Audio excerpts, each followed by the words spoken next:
Welcome to the Planning and Zoning Commission study session. It's Monday, October 25th, 2021.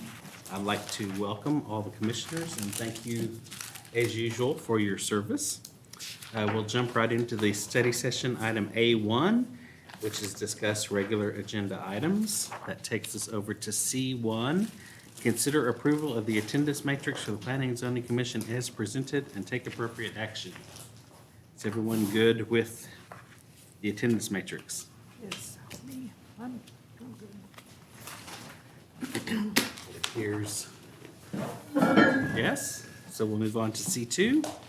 Consider approval of the October 18th, 2021 Planning and Zoning Commission minutes and take appropriate action. Are the minutes good? Any corrections? I actually read them. They were fine. I didn't always read them. No problems. It appears the minutes are good. C3, consider the request for a detailed site plan amendment for an office warehouse building on an approximately 1.52 acre tract located at 13100 Sinlac Drive and take appropriate action. Chairman Moore, if I may, I would like to just add a few comments on that item. Some of you might remember this project. It came to the commission early this year. So their detailed site plan is the same company, same project. So their detailed site plan early this year was approved with the contingent that they will acquire the mutual access easement from the property up north. That was a required part of the development because otherwise they couldn't get their own access. However, after the fact, they failed to acquire that easement or mutual access. That's why they're coming back to you all with a different layout. And this time, staff has received a written confirmation from the property owner down south, showing their intent that they will be providing the easement to them. So I just wanted you all to know the reason behind seeing this so quick in such a short period of I time. do have a question. Why could they not get access? Because the property owner up north did Up not north wouldn't give provide. it. Well, and it's a completely different use. The property to the north there, it's a Korean restaurant and a chiropractor and a gym. Right. I don't think they wanted to invite the quasi-industrial traffic that's gonna be coming to this other Come up place. through. They sold that piece with meets and bounds description to this development, knowing what was coming. Did they? Yes. Jerks. Any questions? Yeah, just, so you currently have a letter of intent from, about the easement. What's the process of turning that into an actual binding agreement? It would be via plat. They will have to plat the property before they get that easement recorded. Got it? However, we did not want to stop them from actually going through the process of site plan, then civil plans and building permit, because here the plat comes at the end, the plat process.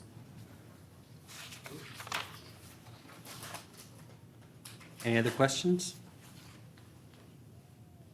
All right. Moving on to D1. D1 is a public hearing.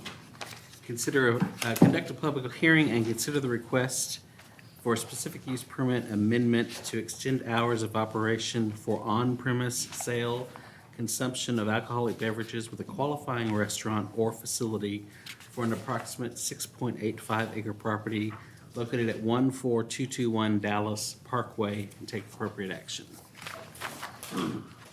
So this is also, Chairman Moore, if I may, currently they have an approved specific use permit that was processed through us in 2019. The only thing they are changing, they are requesting to extend their hours of operation. So right now, as required by zoning, their SUP ordinance includes an alcohol awareness program. And that alcohol awareness program includes their hours of operation, which is right now says 11 a.m. to 6 p.m., regular business hours. However, they're trying to extend it from 10 a.m. to 8 p.m. Nothing else is changing. However, I have to process this as an SUP amendment because it's part of the ordinance. But you don't see any problem with that, do you? No, it's still going to be within that same cafeteria that's mostly primarily used by the employees of the building. It's not like an open restaurant, so to speak, where people outside come and they Right. can, I mean, technically, legally, anyone can go. But it's like an office complex, the International Plaza, so mostly the employees use that location. Right, right, And they've been using that SUP for 2 years without Yes. issue, right? yeah. Any other questions? Just, so this is not, no issue with this at all, but this is for the employees during their work.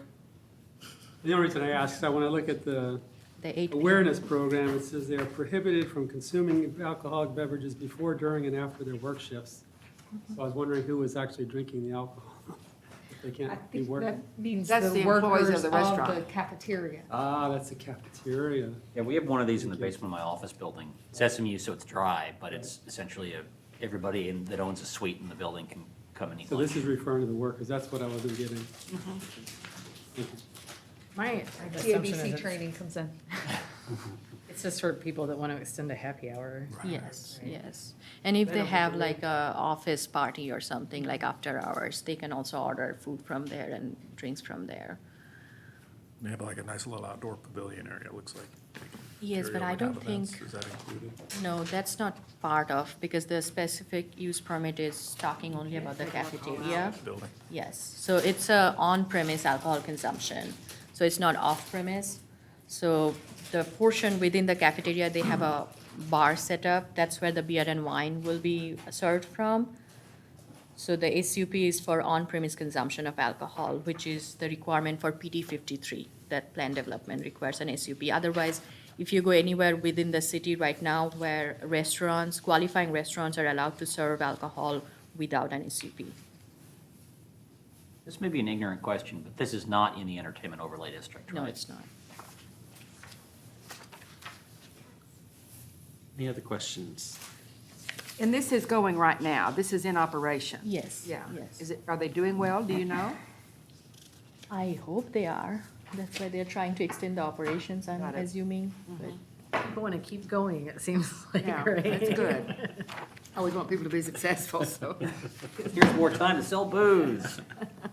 maybe the employees are staying late, working late, and they're. Hours don't end right at 11 o'clock wasn't early enough. You've had 10 o'clock. All right. Now back to study session. A2, discussion regarding the 2022 Planning and Zoning Commission meeting dates. Yes, thank you, Chairman Moore. You all have a part of your packet, the proposed meeting dates for 2022. I'm gonna only mainly focus on the ones that are proposed for change. By change, I mean not your usual Mondays of the month. For example, in March, we are proposing the meeting date to be the first Monday, March 7th, versus the second because of the Carrollton Farmers Branch ISD spring break. So we are trying to accommodate that. So that's the first kind of not your normal schedule in March. The second one, August, we are proposing one meeting in August, on August 22nd, given that there is council retreat, budget retreat happening on 8, 9, and 10. Otherwise, the regular meeting of August 8th would have been right before the retreat. However, if you would like to keep the 8th meeting, staff is open to the suggestion. That was the reasoning behind why we kept one meeting. Do you all feel comfortable with one meeting, or do you prefer to have two meetings and then later on, if it needs to change, we can change? It's What's your prediction of the caseload in August of '22? I think CFB is going to start their week of school early and be back in school that week of the 8th. So it works well for my schedule to not have. okay. And again, we can revisit, right, if there Right, was a right. need. Less meetings is better. One thing we do need to remind ourselves is, as by charter, we are required to have at least one meeting a month. So if we do move forward with those months where we are proposing only one meeting, we have to make sure that that meeting does take place.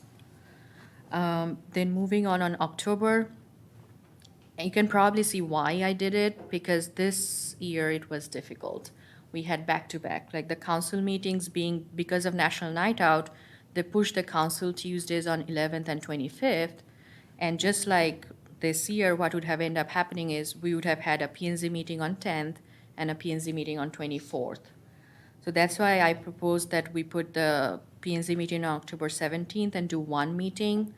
As this year it was difficult. I had 19th, like last Monday, 18th, and then this Monday. And then all of those items are being clubbed on November 16th. And I already have like 10 items lined up for council, and it's not fun. So that's my reasoning behind October, but if you all feel strongly about adding another meeting, then we can look at either 10th or 24th or 3rd. Well, 3rd would be back-to-back again from I think one September. is fine. I think it was hard to do two back-to-back in this October. month. It's a busy month for some reason. I didn't realize it until this week. Yeah, I agree. And again, we have the ability to Add if we one. need to, right? So everybody good with all of these dates? Yes. Yes.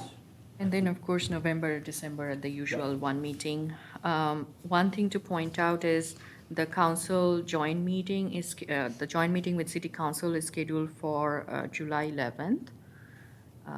And I know those dates sometimes change, but for now, it's scheduled for July 11th.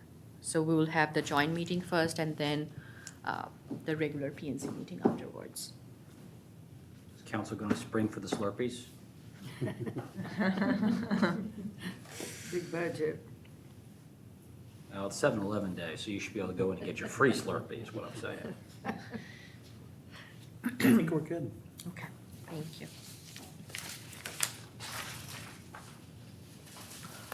All right, and now item A3. This is an update regarding NCTCOG Land Use Transportation Task Force, the meeting of October 20th, 2021. This group is going to present this to us. Thank you, Chairman Moore. While I pull up the presentation, wanted to let you all know that why all of a sudden you are looking at this NCTCOG Transportation Land Use Planning Task Force item, because I believe this is the first time you're looking at it. The reason being, I was fortunate to attend the Zoom meeting last week on 20th, and the topics that were included, I found them to be very interesting and very timely for us to also be aware of and be cognizant of what is happening in and around the DFW area. So that's why I'm going to quickly share some of the slides or some of the presentation content with you. If you want to access the full meeting video as well as the presentation, they are available on the website that is listed on the cover memo, so you can, at your time, look up the whole presentation if you are interested.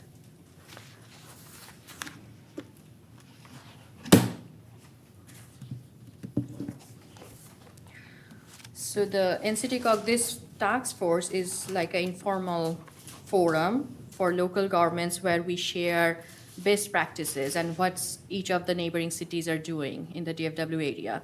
And COG is kind of the facilitator of this group. So if we have any project that we want to share with our local government partners, this would be a good forum. This is where they showcase the projects that signify the relationship between land use and transportation, how one affects the other, how your development projects are guided by transportation decisions made in the region, and vice versa. So the agenda was part of your packet, and this is the link I was referring to, just mentioning about. That's where you can see the full presentation and the video. So the first item I just quickly I'm going to breeze through is the Richardson IQ station area. The reason I picked this one is, yes, we do not have an innovation district, or we are not the telecom corridor of the Dallas-Fort Worth region, but we have entertainment overlay districts and we have other form-based codes that are very similar. The process was similar, how they went through this, and what they are trying to achieve. Some of those goals and objectives are similar to what we are trying to achieve in our station area. So during their comprehensive planning process, they identified 6 enhancement areas, and most of these are infill or redevelopment areas. The one that is focused on this presentation is the East Arapahoe Collins implementation area. This map shows the Richardson IQ district or the innovation district. It's about 1,200 acres. There are 1,000 plus businesses. More than 19,000 people are employed in that area. So if you see these two corridors, since the early 2000, that's the corridor. Those two corridors were identified by the planning and economic development professionals as well as people in transportation as the telecom corridor of Dallas-Fort Worth. And that area has evolved. There are 2 universities in this area, the Richardson College and the UTD campus. And based off of all these years built into this IQ corridor or this IQ district idea. So this presentation, none of these I'm taking the credit for. This was done by Doug McDonald. He's a very eminent planner with City of Richardson. Those of you who have met Michael Spicer, our former planning director, he was the one who hired Doug when he was in Richardson. So process-wise, how they developed this, they went through a visioning process, identified what working with the Chamber's task force, they identified zoning barriers, identified public-private sector investments, recommended an exploration of an innovation district. So that was 2017. 2018, the vision study and strategies were done, land use, transportation, open space analysis, market analysis, and developed a unified vision and strategies. And of course, there was extensive public engagement. This is a graphic that shows what the vision of the area is going to look like, or how they envision that district to be the premier tech hub of Texas. So in a snapshot of the vision, the district will continue to be a center for innovation and entrepreneurship, will be visually unique, green, lively, and active, will be walkable and bikeable, will have the station area serve as the primary gateway. So I want you all to pick up on the commonalities between us and Richardson, where we need to remember and remind ourselves how fortunate we are to have DART. Many cities like Frisco, they're gonna kill to have DART amenities, but they can't. So that's what they are trying to promote and advance, and what we are trying to promote here as well. They have this kind of a strategies map, similar to our council strategic plan, if you will. So for this IQ district or innovation district, they have a list of strategies that has to be met for a project to be successful in this area, or project to be a candidate project, if you will. So you can see the green one was they already worked on allowing zoning flexibility in industrial areas.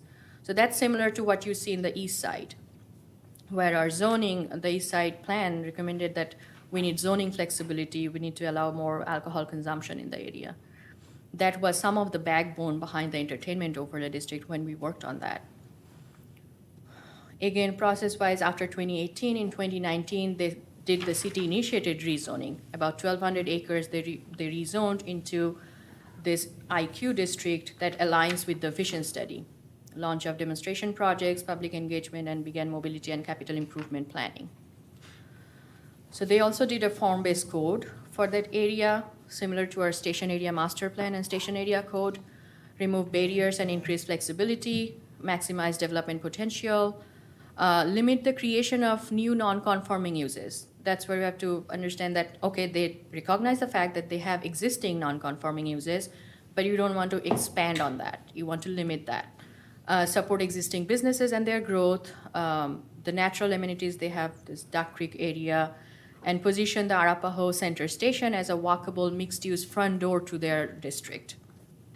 Introduce residential uses where appropriate, use current residential adjacency approach to development near existing neighborhoods, and maintain access for trucks where needed, but add multimodal, bike, pedestrian, rideshare, shuttle to DART, etc. This was their rezoning initiative. They subdivided that 1,200 acre into this 4 sub-district. This was more like their natural next to the creek, the Duck Creek area, then the Greenville Avenue station area, and then employment sub-district. Again, the intent of the station area sub-district, support existing businesses. So that's why he actually mentioned that there were 4 auto-related non-conforming uses created because it was needed to support existing businesses. Develop a walkable mixed-use front door, reduce building setbacks, and require a build-to along Greenville Avenue. Kind of create those street space that are more inviting to pedestrians. How you do that, those are the strategies that are outlined in a form-based code. Create opportunities for new residential uses to support employment base, because employers can't exist in vacuum. You need to support them with residential users. Allow a wider range of uses to bring new activities to the district. Then the station area continues talking about how they are making this retail-ready ground floor for their new residential projects that are gonna come on Greenville Avenue.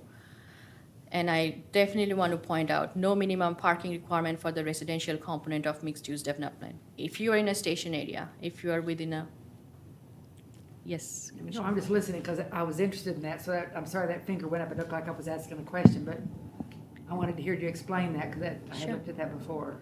Sure, so. Minimum parking. Yes, so when we did our parking amendment, we didn't take it to the full. So there's a range of how you improve your parking situation in the city. A very like a day-to-day example, we were just talking about the parking situation for the APA conference. I was just telling you it's not free. We have to pay for parking. The idea of free parking is created by municipalities.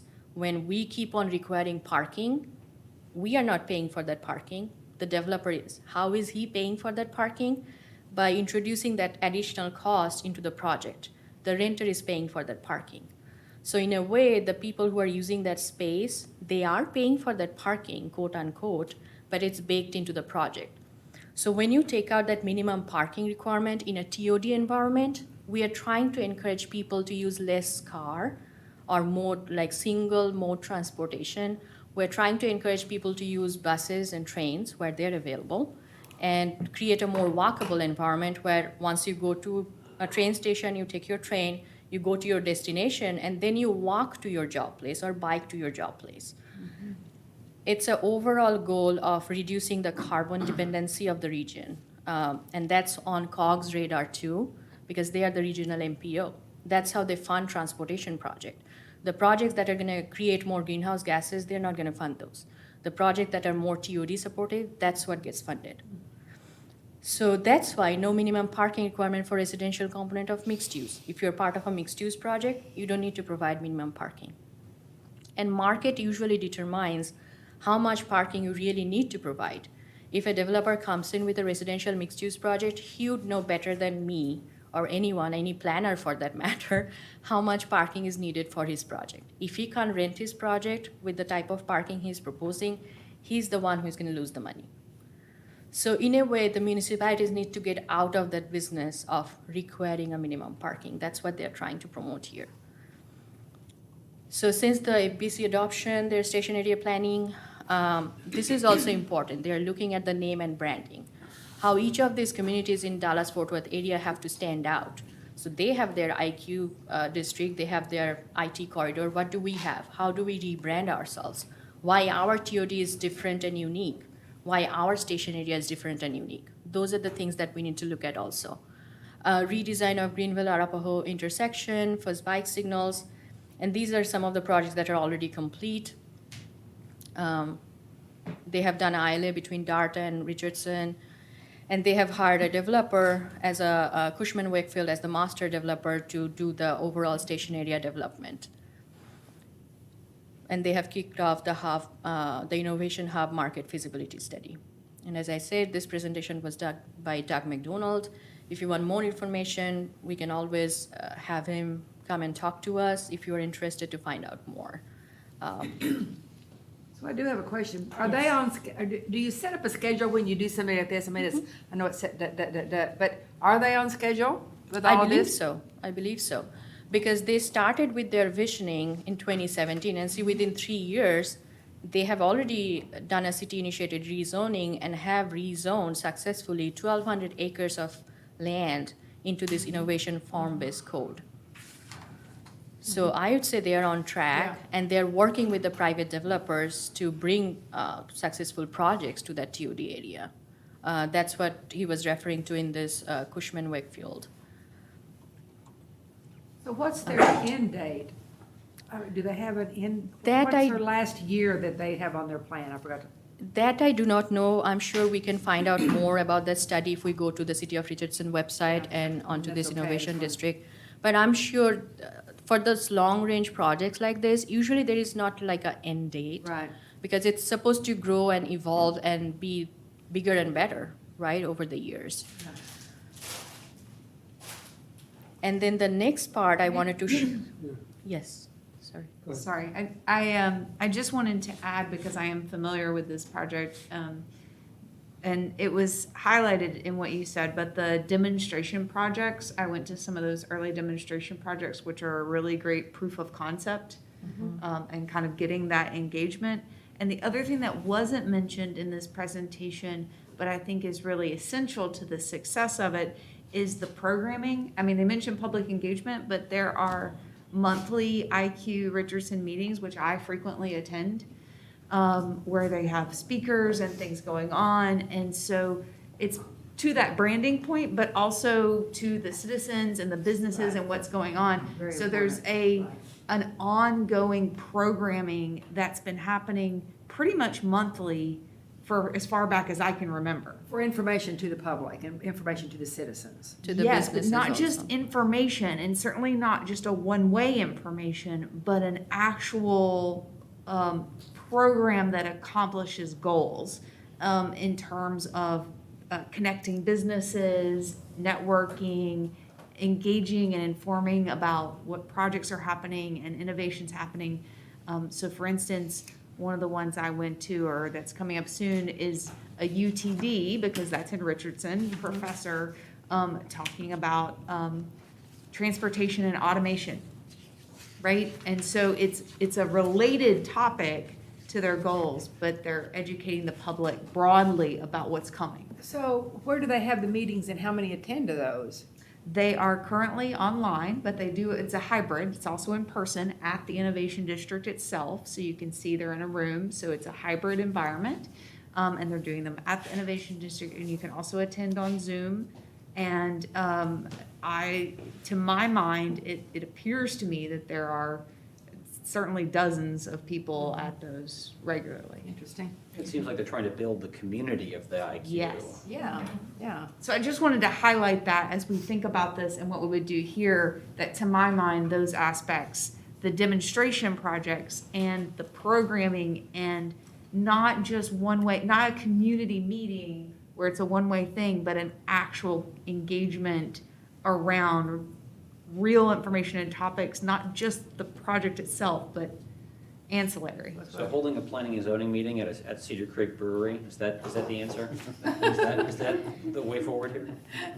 There are organizations that do that. For instance, the Atlanta Planning Department Okay. does have mobile offices, and they meet in different neighborhoods periodically on purpose to be in the neighborhood where the planning actions are occurring. So you're not wrong that those are innovations that are frequently happening in planning. Well, And I'll have a I'm roving thanking meeting. Commissioner Relly for bringing it up, because we had attended the planning staff, as well as Sacramento and Public Health Director Shane Davis with Mitzi. We had attended one of their pop-up events at City of Richardson where they're putting a road diet project and doing the pop-up event to show how it's going to affect the crossing on a major arterial, how that crossing can impact. And one thing is, when we were doing the I-35 corridor vision study RFP with the consultants, and once we had selected them, our plan was to emulate some of those placemaking and visioning process, where people would come to, like, say, a DART station, where planning staff was there with like donuts and stuff, talking to people and serving people. Hey, you ride DART, what do you need, and how you feel about it? What are the problems? What are the issues? But for COVID, we are kind of handicapped, and we had to switch to a more online method. But I'm glad she brought it up, because when we are going to do the comprehensive plan update this coming fiscal year, the public engagement process would be much more interactive and much more in person versus what we were handicapped with last year.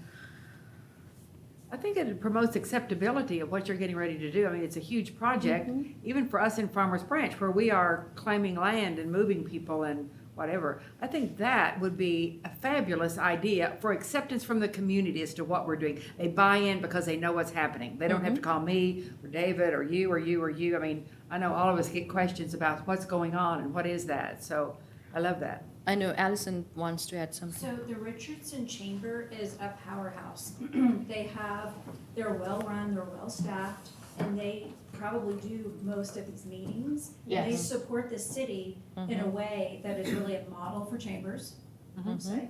And they have directors that go and they get the large businesses and they'll fly out to San Francisco and they know exactly who they're talking to and they bring them here. So it's a well-run organization and it's a partnership with the staff of the city. So the staff of the city doesn't have to be sales agents to a corporation.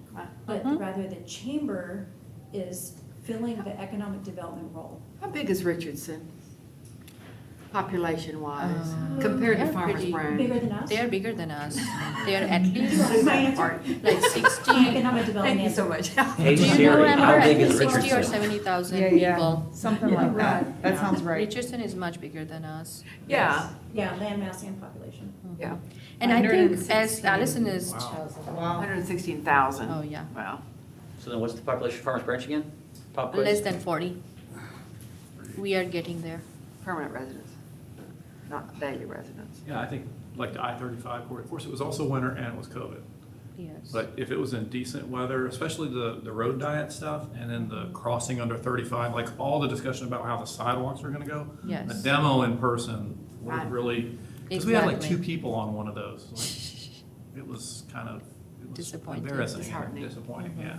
Well, do you remember this corridor had Nortel years and years ago, which Mhm. changed to RealPage? And it's like a mall in there. And then they have a lot of assets on the ground, fantastic assets. And then they have the new State Farm and they've got some new build-to-suits that make it look really shiny and pretty. But it's a well-built-out corridor to revitalize. Yeah, because So it's when a different Richardson's situation.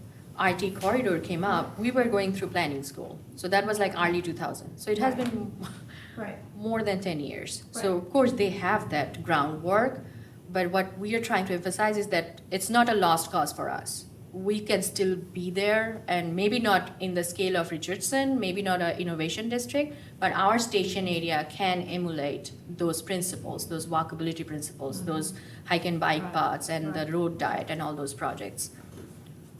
So to the extent that that requires public money, how is it paid for? I think this is a very big public-private partnership project.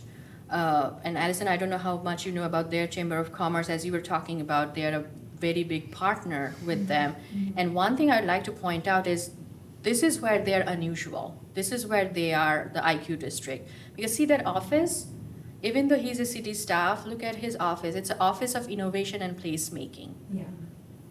If you search, I can bet my salary, if you search every city in the DFW area, there wouldn't be another city department who would have like office and placemaking. So in a similar size, in a similar context. So what we really believe in, our brand, our identity, and that's what we are gonna put forward. So yes, I'm pretty sure there will be a lot of public involvement as well as public, private funding as well. So if they got a master developer like Cushman Wakefield, so I'm sure there is private money there too. So does it require any public money? I'm sure it does. Are they selling bonds? I mean, it seems like it's a pretty big project. I'm sure it does. So for example, the rezoning is a city-initiated project that probably just involves staff time. But that's a big thing. Once you rezone a 1,200 acres of land into more developer-friendly, more farm-based code way, that paves the path for new businesses to come in. Then I'm sure there are infrastructure projects. Of course, they have been paying into the DART system, so the stationery is already there.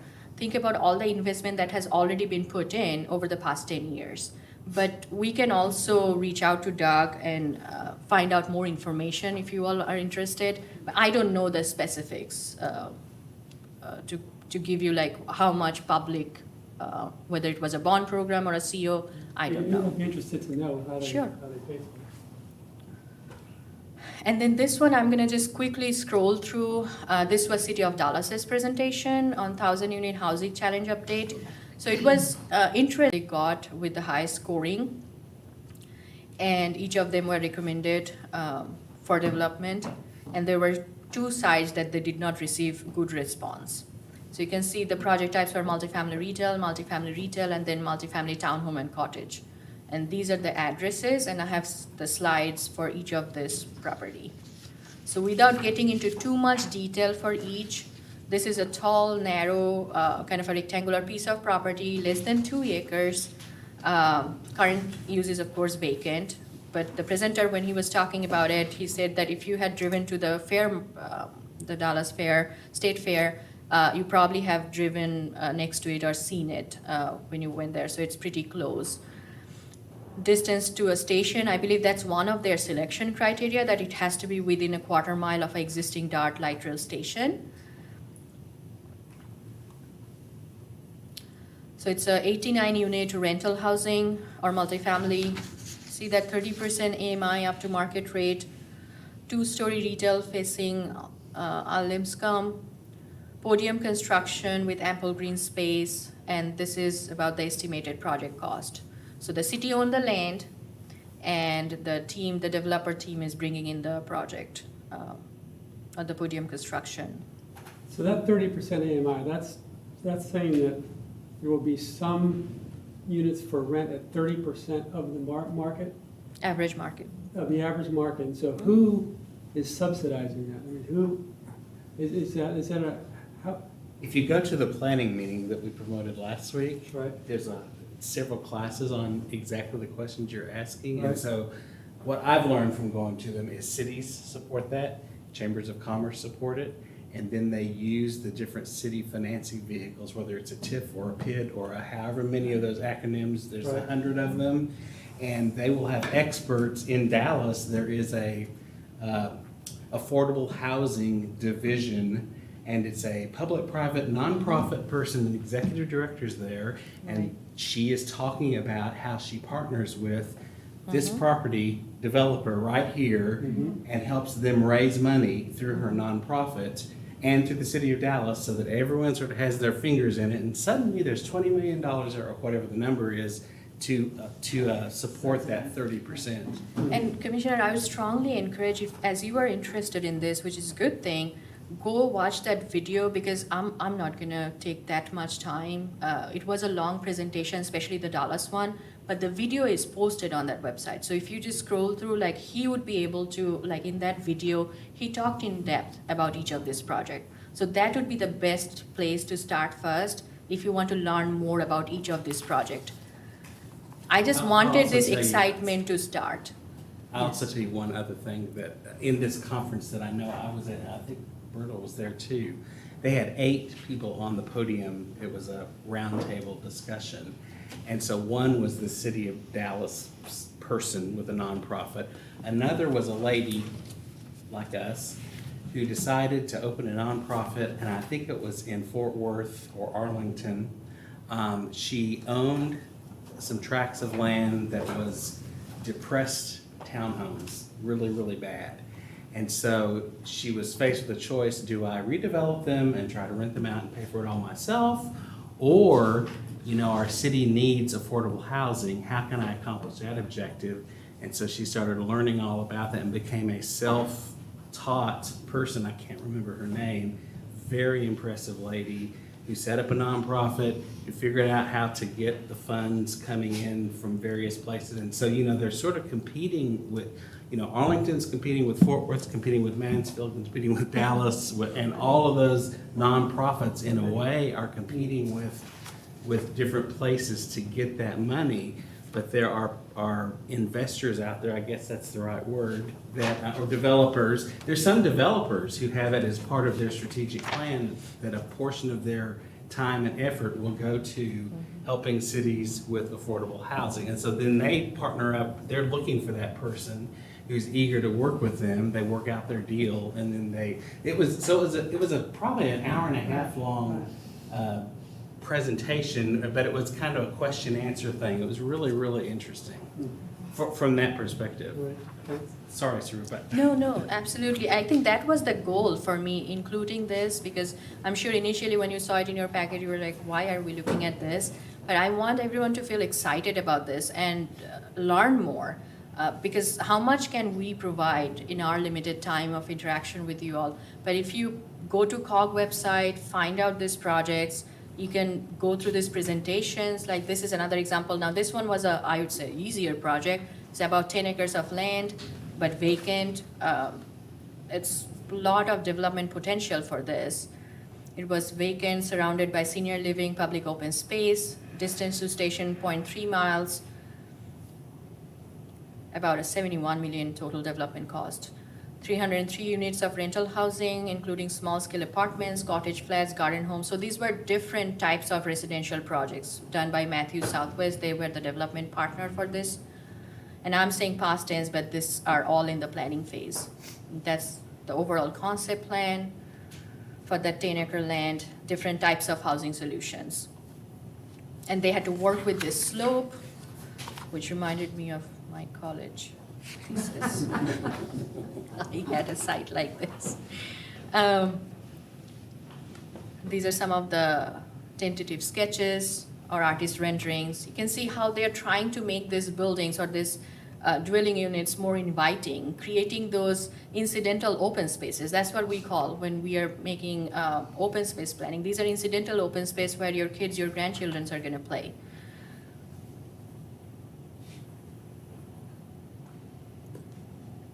Same with this one. This one is a smaller, narrow lot, about 7.6 acres.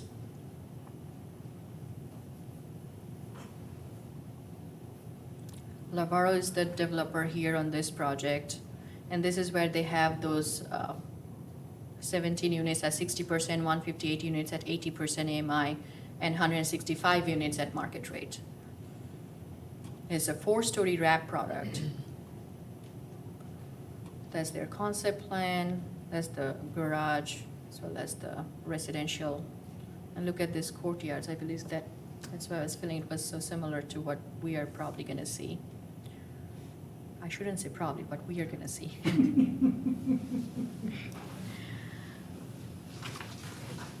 Good Fulton Farrell was the architect on record for that one. So they have a few more TOD projects in the pipeline. This is a map showing their city-owned TOD project versus the green dots. The blue dots are city-owned, the green dots are private development. So through their TOD projects, they're not only addressing this land use transportation connection issue, they're also addressing housing issues, how to make that part of their TOD project. Like City of Dallas, of course, by scope and scale, their staffing, they actually have a housing authority, so it's feasible for them. But these are things that are best practices that are happening in the area. And I thought it would be interesting to share with you all. And as I said, please, if you get a chance, go to the website and see the full video. And I will reach out to Doug and find out more about the timeline and the funding mechanisms for you.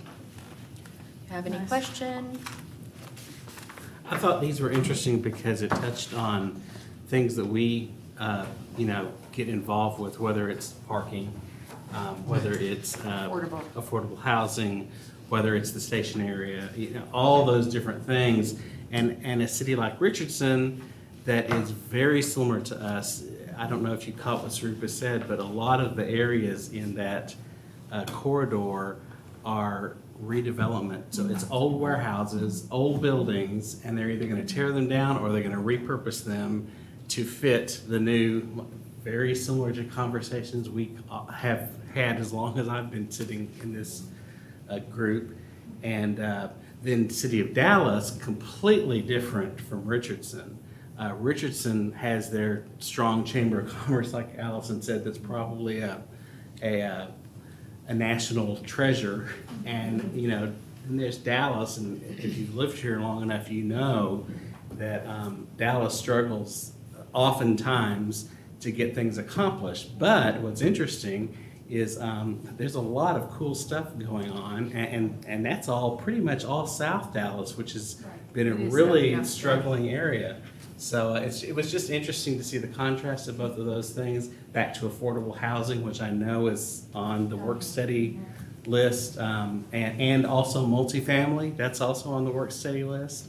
So it just touched a lot of things I thought that we have talked about.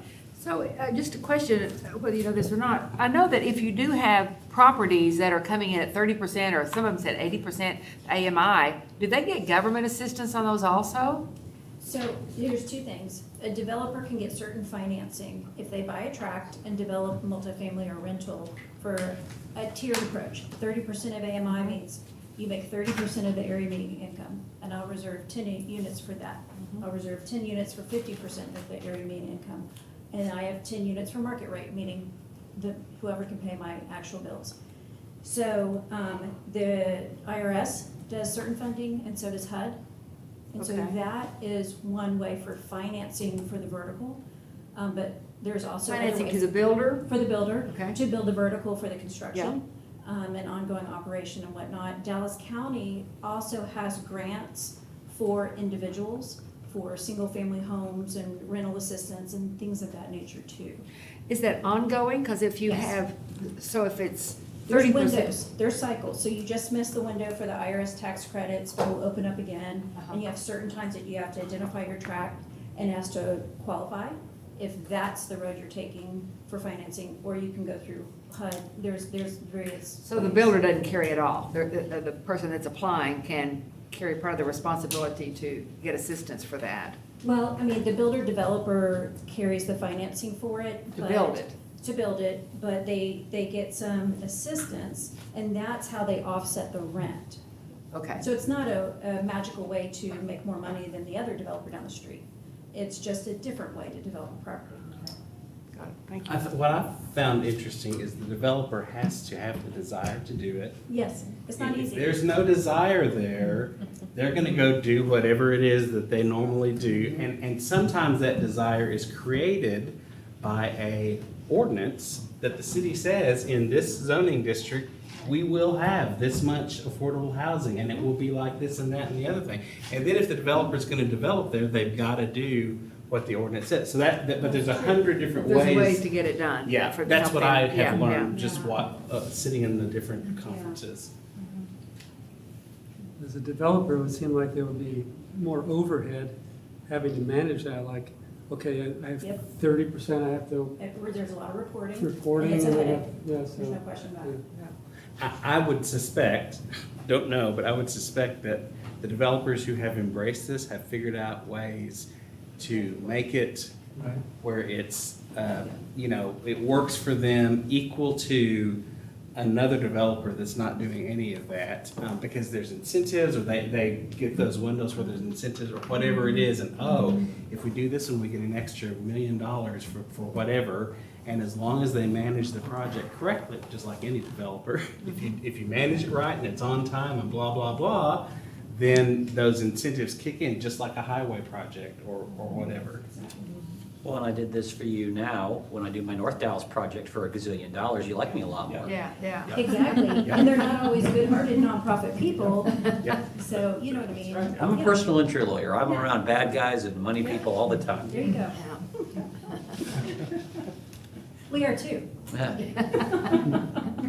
My dad's in commercial real estate too. Okay. so- All right, thank you, Sarupa.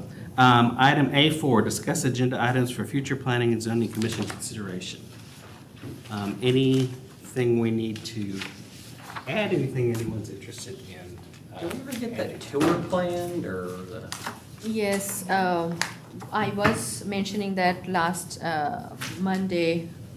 I need to have the two planner position filled before I can plan and start really working on that tour. Sure. So right now, I'm thinking about spring of 2022. That's when hopefully we'll be able to do the tour. And is this gonna be like on a CFB ISD bus or like a Von Lane or? No, we usually. What are numbers for those? Different bus. Okay. I guess I'm trying to understand, will you be apprehensive about getting on a bus, on a tour? No, Because I also need to No, no, Or- I mean, I'm vaccinated, I do this because my kids are unvaccinated, so, hopefully by the spring, things will change, If not, I'm happy to sit, I'm happy to sit next to these people. You can stick your head out the window, right? Exactly. I'm vaccinated, you can just sit by, Thank you. hopefully by that time I'll have my third dose. Who knows? Once you Okay, put it so on the table like tour- candy, here's your Moderna. Tour is spring of 2022. I imagine as we move through November, December, depending on how Sarupa is managing the caseload and the employee support situation in the department, that we will get updates on that. It's just, I think, with all the rest of the stuff that's going on, spring is a better time. Totally for low that. priority, just thought of it. No, Oh, it's fun it is priority, on it's priority, good. I just have to plan it. Any other agenda items? All right, seeing none, I will. Well, how many are, I mean, we have quite a few agenda items on our list, so just to get through those and start them would be woo-hoo. Yes, Good. and also we will be bringing the multifamily policy next meeting. Mm-hmm. And then December, I know Kira is working on a study session. Hopefully we'll get the attainable housing discussion started in December. And then we have the new urbanist presentation that I have to bring someone in spring. We have A lot of stuff to do. And then I Does think in count? spring, it's when the rezoning of the I-35 Yeah, it's EVs gonna start. starts happening too, so. I wanted to ask the professor, does any of this count for course credit? Because I feel like I'm getting a new degree here. Well, you'd have to enroll in the program first. What do your GREs look like? You can't see my frown underneath this mask here. My LSAT score was also not very good. Will that get me into My Richland? scores from 25 years ago counts. No, we actually have a 10-year limit. 10 years? I thought there used to be 5. Well, it might be 5. All right, I will adjourn this session at 6:52. Can I get an onion?